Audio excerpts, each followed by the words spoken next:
अभी क्या है कि हमारे देश में ना लोग 2 धड़ों में बँट गए हैं। पहला धड़ा जिन्हें अनभक्त कहते हैं, दूसरा धड़ा जिन्हें चमचे कहते हैं। मैं दोनों को थोड़ी-थोड़ी मैं समझाता हूँ आपको। चमचे वो लोग जो भारत सरकार, मोदी सरकार के विरोध में सारे काम करते हैं। अनभक्त वो लोग जो मोदी सरकार के, भारत सरकार के या फिर करंट गवर्नमेंट के हर एक काम को डिफेंड करते हैं।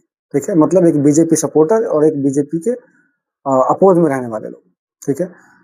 जब भी नरेंद्र मोदी सरकार कुछ भी अच्छा काम करती है तब भी ये विरोध करते हैं, कुछ बुरा काम करती है तब तो ये विरोध करते ही, तो पूरे देश को ही माथा पे उठाए घूमते हैं कि जैसे क्या ही बुलंदर हो गया, देश पे किसी ने आक्रमण कर दिया, तो कुछ भी। ये चाहे सेना का मुद्दा हो, चाहे राष्ट्र का मुद्दा हो, किसी भी मुद्दे पे ये जो चमचे हैं, ये मोदी सरकार को, करंट गवर्नमेंट को घेरते ही हैं। ये आर्मी तक को नहीं छोड़ते। दूसरा तरफ हमारे अंधभक्त हैं, जो इनका समय सिर्फ चमचों के तर्क को काटने में ही जाता है। ठीक है?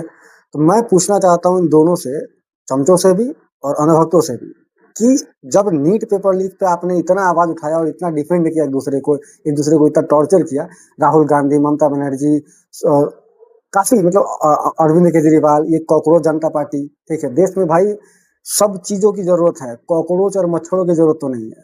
ठीक है? लेकिन इन्होंने भी धड़ाधड़ इस्तीफा मांगा धर्मेंद्र प्रधान का। मैं भी उस चीज को ना काफी सपोर्ट करता हूँ। ठीक है? लेकिन जब जहां सरकार गलत थी, सरकार ने अपने आप को बैकआउट पे लिया और री एग्जाम करवाया। ठीक है?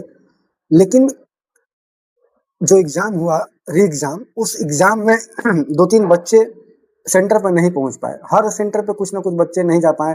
हो सकता है कोई ट्रैफिक के कारण नहीं पहुंच पाए हो सकता है वो पहली बार उस सेंटर पे आए हो, नहीं पहुंच पा रहे हो। ठीक है? तो क्या उनके लिए एक विशेष व्यवस्था नहीं करानी चाहिए?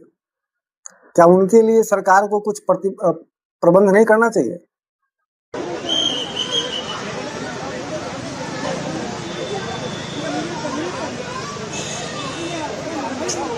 वो बच्चे दूर से आ रहे हैं, कहीं से भी आ रहे हैं, और वो बेचारे एग्जाम नहीं दे पाए और चले जाए। मैं देखा कि भाई इतना हृदय विदारक वीडियो था कि पापा नीचे जमीन पे लेट गए क्योंकि बेटी एग्जाम नहीं दे पाई। तो क्या इस चीज का जिम्मेदारी भारत सरकार को, धर्मेंद्र प्रधान को नहीं लेना चाहिए? और क्या इन मुद्दों पर जो हमारे कॉकरोच हैं या फिर जो हमारे अपोजिशन के नेता हैं, अरविंद केजरीवाल, ममता बनर्जी, लालू यादव का जो बेटा है, उन लोगों को नहीं बोलना चाहिए? कहाँ है राहुल गांधी? और कहाँ हैं वो लोग जो भारत सरकार के हर एक मुद्दे को तारीफ करते हैं? आपका कर्तव्य बनता है कि भारत सरकार अगर अच्छा काम करती है तो आप सपोर्ट करो, और कहीं मिस्टेक होता है तो एज अ सच्चे भारतीय नागरिक के तौर पे अपोज करो, क्रिटिसाइज करो। तो मैं पूछना चाहता हूँ कि क्या आपको क्या लगता है कि सरकार को कुछ स्टैंड लेना चाहिए इस तरह की स्थितियों में?